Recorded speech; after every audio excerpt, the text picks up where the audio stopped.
Hi everyone, welcome to part 3 of my review of Julia Quinn's Bridgerton on Netflix. Something that I didn't mention in my last video is that you probably noticed that I'm a bit more dressed up compared to video number 1. The reason for that is because Bridgerton is such an opulent, luxurious, fabulous show, and it seemed wrong not to dress up while I'm talking about it. So, great job to their costume department for creating a really immersive world that was so fun to be a part of for about 8 hours. That's about how long the whole series is. Okay, so moving on to the main topic of this video, that is the cast and characters. So, what did I think?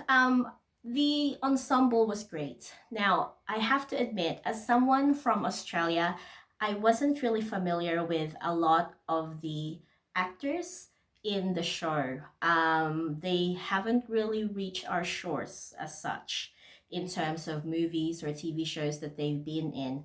So for me, that was actually better because I didn't have any preconceptions of the actors. So I was able to just get lost in the story and totally believe the characters that they were portraying.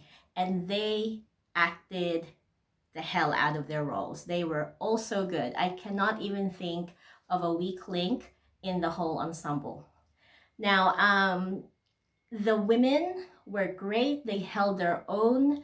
It was so great to see them portray such strong women, especially in private, because it's hard for them, because of society, to be so strong in public. So it was so great to see the behind the scenes of the lives of people at that time being portrayed as strong. Now, for the men, I thought the casting department did a great job in casting two very good eye candies. My favorite were the Duke of Hastings, played by Regé-Jean Page, and Lord Anthony Bridgerton, played by Jonathan Bailey.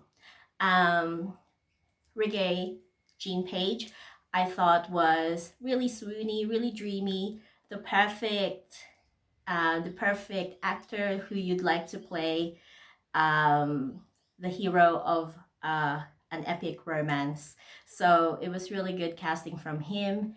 He was able to depict a very like an emotionally stunted, I guess, in a way, gentleman of the era, but also very romantic. Despite him, I think, not really thinking he'd be romantic at all. But I have to say my favorite though is Jonathan Bailey, who plays Anthony Bridgerton.